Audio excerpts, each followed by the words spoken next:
Listo. ¿Qué tal? Muy buenas tardes. Les saluda Delia Orozco, directora académica del CISA. Y el día de hoy nos acompaña el doctor Jesús Manuel Niebla Zatarain. Maestro, bienvenido a este espacio CISA Online y le agradecemos primeramente el que usted nos haya aceptado la invitación y que se haya sumado a este gran proyecto. Hola, buenas tardes. Muchas gracias por su amable invitación para estar el día de hoy con ustedes. También quisiera agradecer al profesor Alfredo Calderón por haberme distinguido con esta invitación. De igual manera, también quisiera aprovechar la oportunidad para agradecer las facilidades para poder estar el día de hoy aquí con ustedes al doctor Joel Barragán Montes, director de la Facultad de Derecho Mazatlán. Muy bien, maestro, muchas gracias por su cortesía. Les voy a platicar un poquito acerca de la trayectoria académica del doctor, comentándoles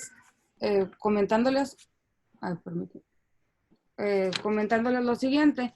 Es licenciado en Derecho por la Facultad de Derecho de Mazatlán. También es licenciado en Informática por la Facultad de Informática de Mazatlán. Ambas son independientes de la Facultad de la Universidad Autónoma de Sinaloa. También es doctor en Derecho por la Universidad de Edimburgo, Escocia, en el Reino Unido, en el área de inteligencia artificial aplicada al derecho. En el área de investigación en la que radica el maestro principalmente es la convergencia entre el derecho y la ciencia de la competencia, analizando el impacto de la tecnología en el marco normativo, particularmente desde la perspectiva de la inteligencia artificial. El maestro en el año 2015 fue galardonado con el tercer lugar en el concurso al mejor artículo dentro del Sinopsio Internacional de Informática Jurídica. El doctor también cuenta con más de 20 publicaciones en diversas revistas internacionales, tanto en México como en Sudamérica y en Europa. Ha participado en más de 30 conferencias, talleres internacionales sobre informática jurídica, tanto en México como en Europa. Maestro, pues vemos que tiene gran experiencia en el tema. Nos impacta bastante que no nada más ha tenido trayectoria en México, sino ya tiene recorrido mundial usted aquí bastante. Entonces, el día de hoy el maestro nos va a platicar sobre el derecho y la inteligencia artificial, interpretación de la ley a través de autómatas. Maestro, bienvenido nuevamente, el auditorio es suyo. Muchísimas gracias. Pues bueno, después de tan amena introducción, quisiera primeramente señalar que esta plática va a estar estructurada en 3 secciones. En la primera abordaré el inicio y la relación entre la inteligencia artificial y el derecho.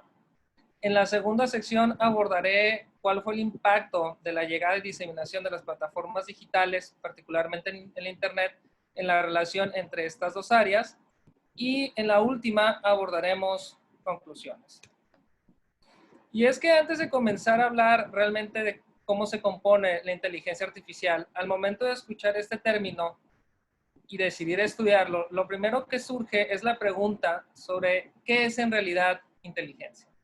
A pesar de que no existe una definición aceptada de manera definitiva a nivel internacional, sí existen ciertos conceptos que se consideran fundamentales para que un dispositivo o un ente pueda ser considerado inteligente. Y estos son 2 básicos, el cual es razonamiento, que son todos aquellos mecanismos utilizados para la generación de conocimiento, y naturalmente este último, el conocimiento, el cual se considera como el producto cognitivo de todo aquel proceso de razonamiento que permite la resolución de un problema determinado sucedido en un escenario particular. Ya entrando un poco más en materia, es importante señalar que la inteligencia artificial debe ser abordada como una ciencia convergente. Si bien es cierto que nosotros la entendemos como un área de la ciencia computacional, es importante indicar que en ella convergen elementos de otras áreas, como suele ser la filosofía, la psicología, la cognición e incluso la lógica dentro de la representación computacional.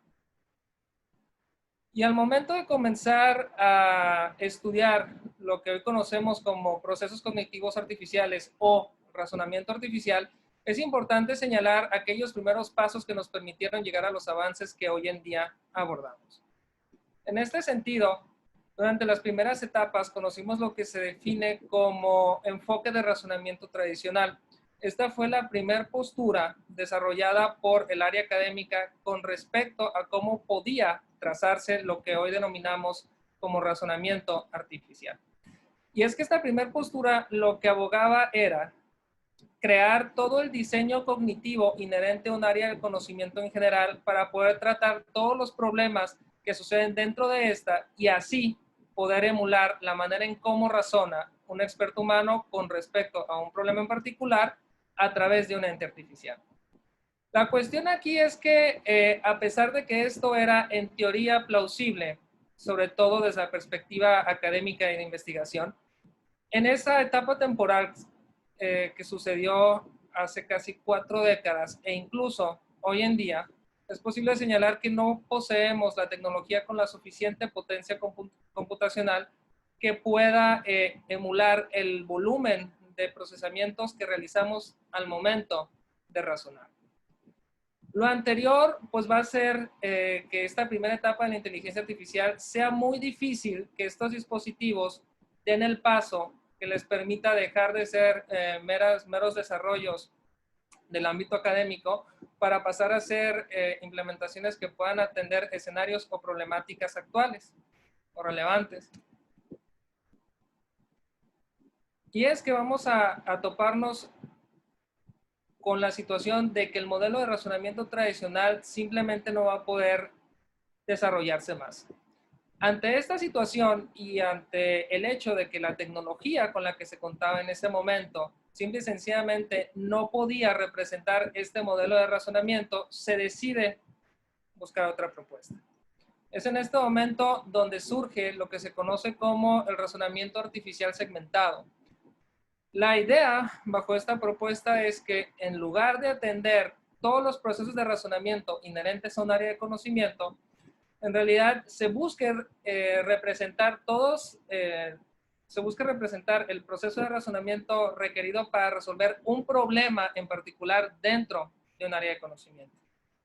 Esto va a permitir que dichos procesos de razonamiento y sobre todo estos bosquejos de razonamiento puedan ser debidamente representados por la tecnología del momento y que pudieran por fin dar el salto del campo académico o de diseño hacia ámbitos en los cuales pueden ser utilizados para resolver problemas actuales.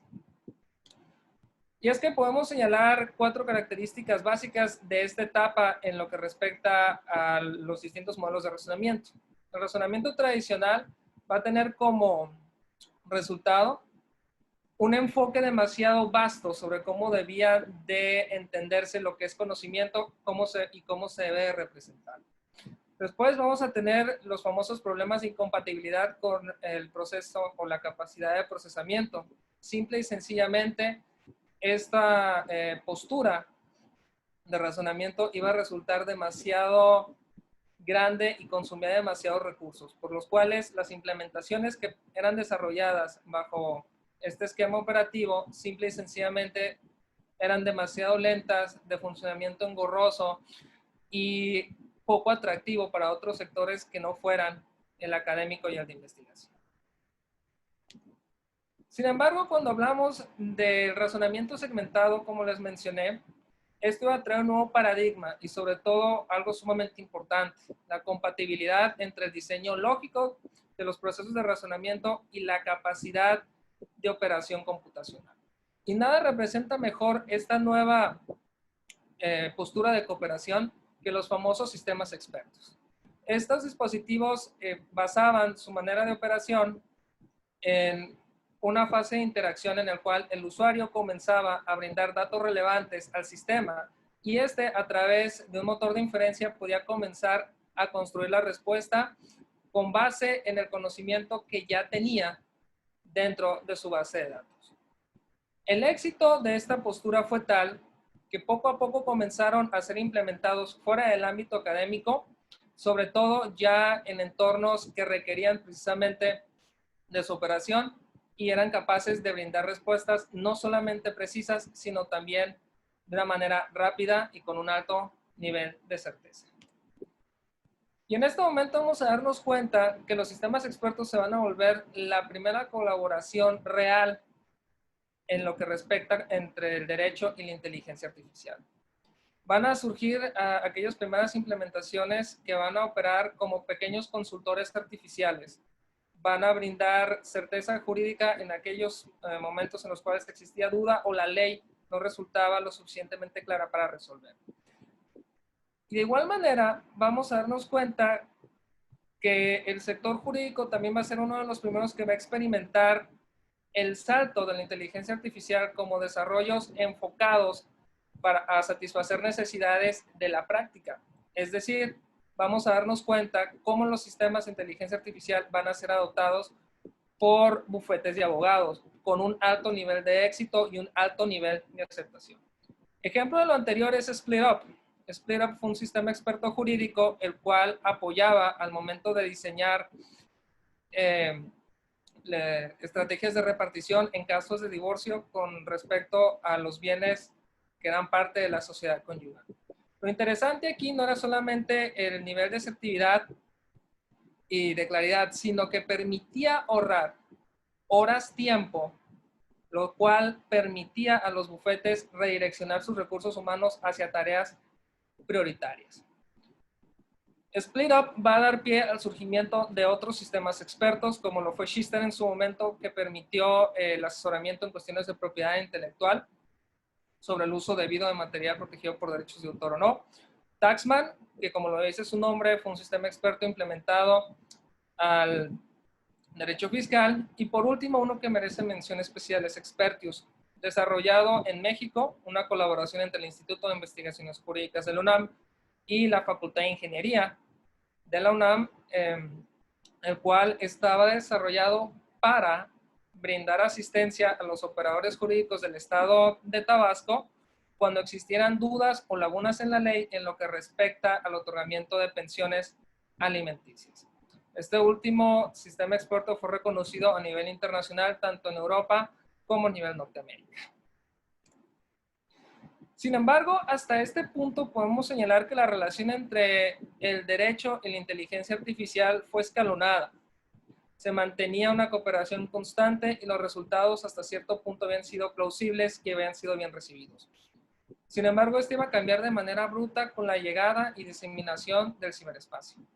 Y es que el Internet permeó en prácticamente todos los aspectos de nuestra vida cotidiana. Cambió la manera en cómo nos educamos, cómo hacemos negocios, cómo trabajamos e incluso cómo establecemos relaciones sociales. Y es aquí donde esta relación entre el derecho y la inteligencia artificial va a cambiar y va a cambiar de manera abrupta, principalmente derivado de la naturaleza operativa de esta plataforma digital. Y es que aquí ya vamos a necesitar que los desarrollos basados en inteligencia artificial, diseñados con la capacidad de navegar en el Internet, deban también de ser elementos capaces de adaptarse al entorno, de reflejar y operar con base en razonamiento jurídico, y la calidad de estas decisiones deben de ser equiparables con un experto humano. Lo interesante es que realmente la industria se ha desarrollado tanto y se ha vuelto tan compleja y tan técnicamente eficiente que en realidad gran parte de los desarrollos de IA insertados en el ciberespacio presentan las dos primeras características: adaptabilidad y decisiones equiparables a un experto humano. Sin embargo, estos dispositivos no están siendo diseñados con la capacidad de complementar estos dos rasgos con lo que establece la ley para una situación particular y con respecto a un marco normativo determinado. Y es que la principal razón para lo anterior es que al inicio del desarrollo de estos dispositivos se tenía la experiencia en los sistemas expertos, que si bien es cierto eran métodos operativos y de desarrollo que emitían y eran capaces de construir decisiones que eran equiparables a aquellas emitidas por un experto jurídico, no resultaban lo suficientemente rápidos para ser compatibles con el aspecto dinámico del ciberespacio. Ante esta situación, se optó por un replanteamiento de los procesos de razonamiento que fueran capaces de ser compatibles y operar dentro del Internet. Y es aquí donde nos vamos a alejar un poco de la construcción rígida del derecho, de la expresión lógica tradicional de este, que si bien es cierto era compatible con el lenguaje computacional utilizado para el desarrollo de estos primeros sistemas inteligentes, terminaba siendo demasiado engorroso y requería demasiado tiempo y lo hacía poco atractivo para ser implementado dentro del ciberespacio. Ante esto, lo que se ha buscado es precisamente utilizar estrategias propias de la inteligencia artificial para el manejo masivo de datos y a raíz de eso poder construir decisiones con base al manejo de incertidumbre. Si bien es cierto que este tipo de estrategias no ofrecen una decisión definitiva, sí ofrecen umbrales probabilísticos que permiten tener un alto nivel de certeza con respecto a la potencial consecuencia de la operación de este tipo de dispositivos. Y en este caso vamos a comenzar a darnos cuenta que va a existir un nuevo ámbito de cooperación. La lógica jurídica, que es aquella que expresa precisamente la manera en cómo un acto impacta el derecho y cómo se activan las consecuencias previstas dentro de este, va a ser tomada en cuenta no para ser representada de manera tradicional, sino para que esta pueda ser emulada a través de medios estadísticos y lo que hoy conocemos como cálculo de incertidumbre. ¿Y cómo es que se realiza esto? Pues bueno, básicamente el derecho como tal posee grandes volúmenes de información jurídica digital relevante, cual es capaz de ser procesada a través de métodos de captación, tales como el aprendizaje automático o automatizado, o como lo conocemos hoy, machine learning. Lo que buscamos en este punto es dotar a estos dispositivos con la capacidad de detectar información relevante dentro de un cuerpo de información digital y con base a eso analizar las particularidades propias del escenario que se está examinando. De esta manera, el dispositivo va a poder entender o comprender la viabilidad de la acción pretendida y si esta o no puede ser capaz de producir consecuencias de derecho. ¿Cuál es la ventaja que ofrece este tipo de modelados de certidumbre con respecto a modelos tradicionales? Simple y sencillamente el tiempo y el nivel de certeza. El nivel de certeza se puede manejar, generalmente está arriba de un 70-80%, y la velocidad de procesamiento suele ser medida en cuestión de segundos. Y es que en este punto es importante también comenzar a señalar que los dispositivos basados también en aprendizaje automático son compatibles con tecnologías como por ejemplo las de agentes, que poseen la capacidad de cooperar. Estos dispositivos entre sí son capaces de representar y transmitir información relevante para que otras creaciones del mismo tipo puedan comprender de la experiencia que cada uno de estos dispositivos va generando. Esto resulta particularmente relevante porque podemos tener, ¿sí?, que el conocimiento jurídico digital generado precisamente por estos autómatas sea compartido y al mismo tiempo pueda ser aplicado por otros, dando pie a un fenómeno que conocemos como diseminación de inteligencia. Y, por ejemplo, ya tenemos diversos escenarios en los cuales este enfoque está siendo utilizado. Uno de los más claros es la industria artística. Con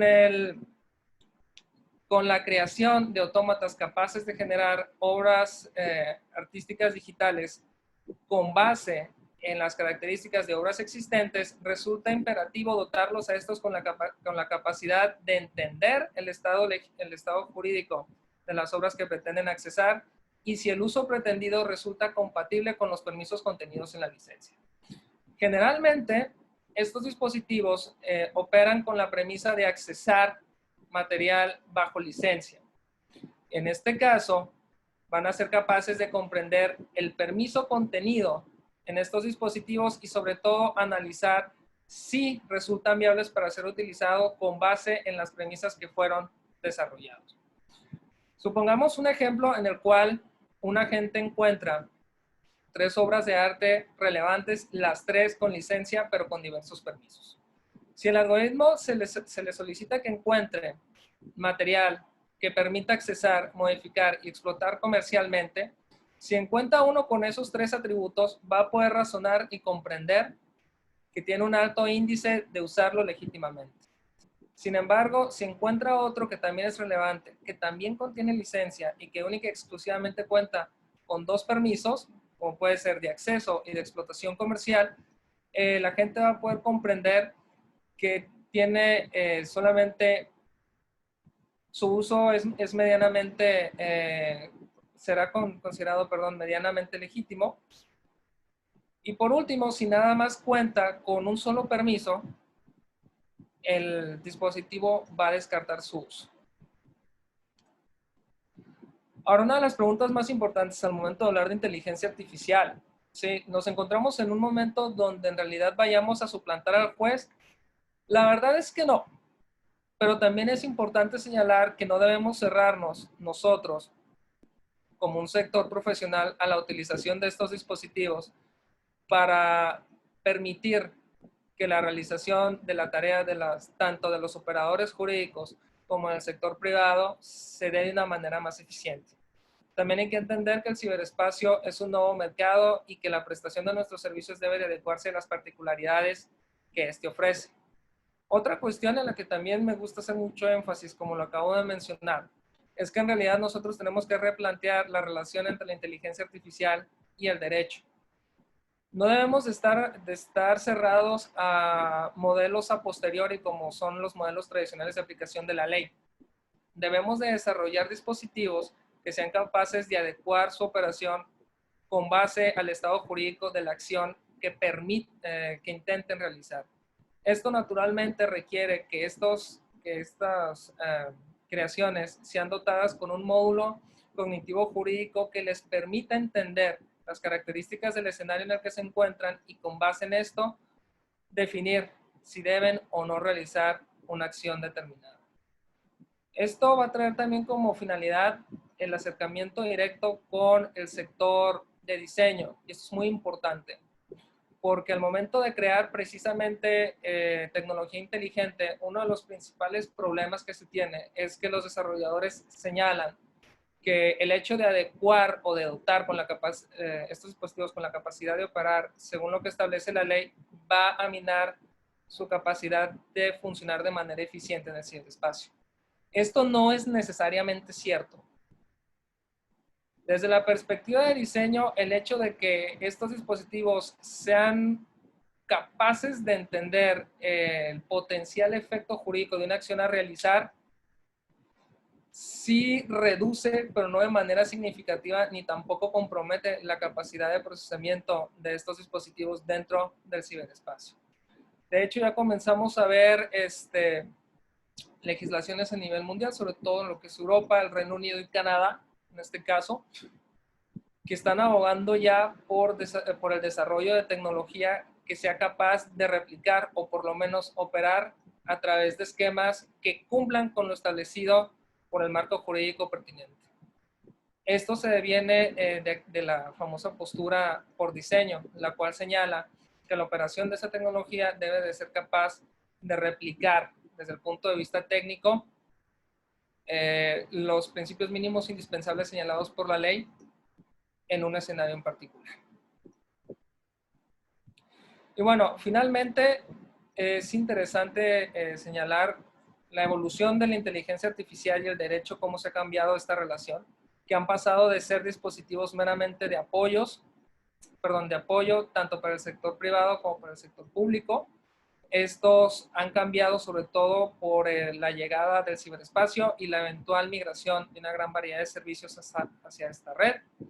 También es importante señalar la necesidad que tienen el sector industrial, en este caso, de complementar el elemento operativo de sus desarrollos con la capacidad de replicar lo que establece en la ley. Y es ahí donde emana un campo de colaboración muy importante propio de la inteligencia artificial y el derecho.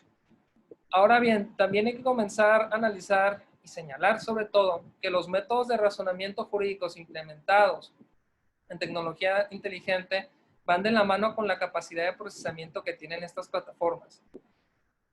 Va a ser, o bueno, y se espera de hecho, a corto plazo, que estas vuelvan a evolucionar, tal vez a través de métodos estadísticos más poderosos o incluso ya a través de métodos que sean capaces de replicar los procesos lógicos jurídicos, pero sin que estos minen la capacidad operativa de estos dispositivos.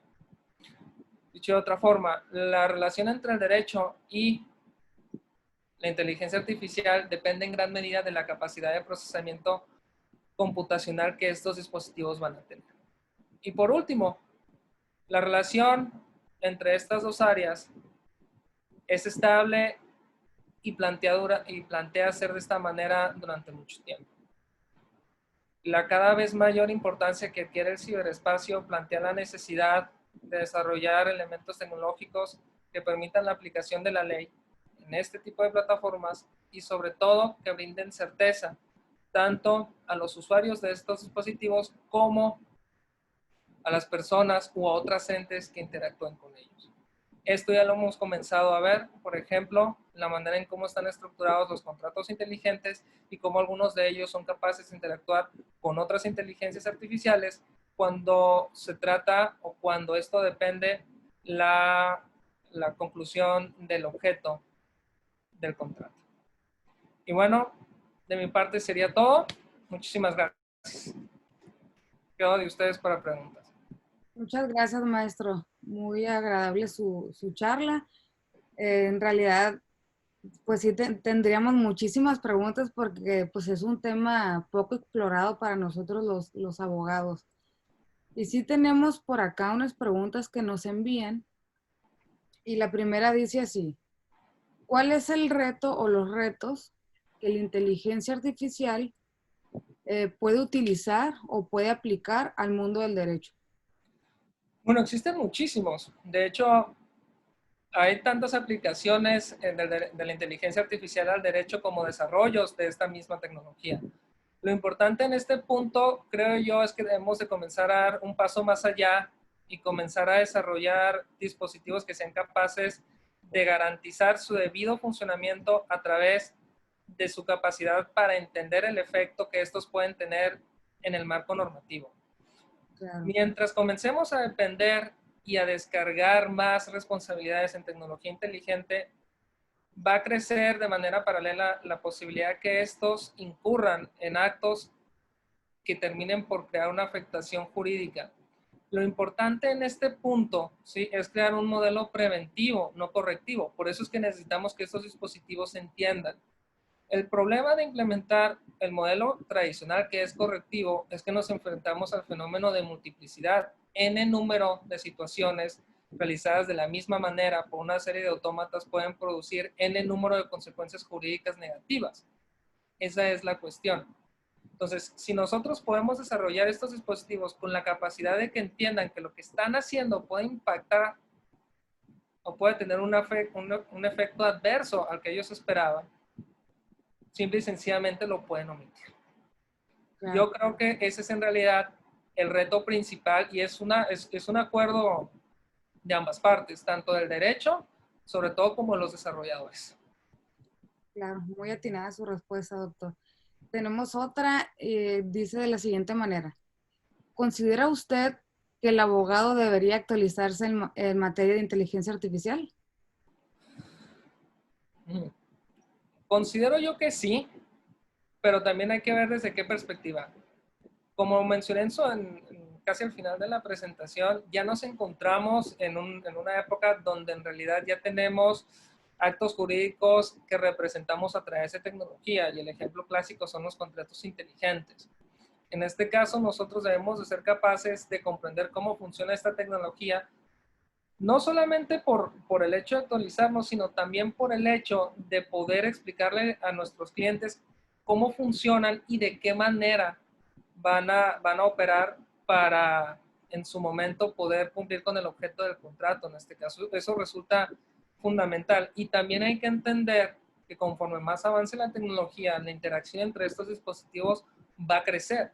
No es poco común ya el caso en el que un contrato inteligente interactúe con otra IA para analizar cuál es el estado del contrato. Así es. Eso es lo que realmente debemos de comenzar a ver. Y mire, tenemos una pregunta aquí que me parece un tanto interesante, porque no recuerdo la fuente, doctor, creo que fue, no sé si en la tele o en alguna revista, que vi un juez robot y nos hacen esta pregunta. Dice así, ¿sería posible tener en el futuro un juez robot que resuelva casos legales? Depende de la materia. Hay que verlo desde esa manera, ¿no? Por ejemplo, parece que es en Estonia. Las cuestiones administrativas ya se resuelven a través de un autómata.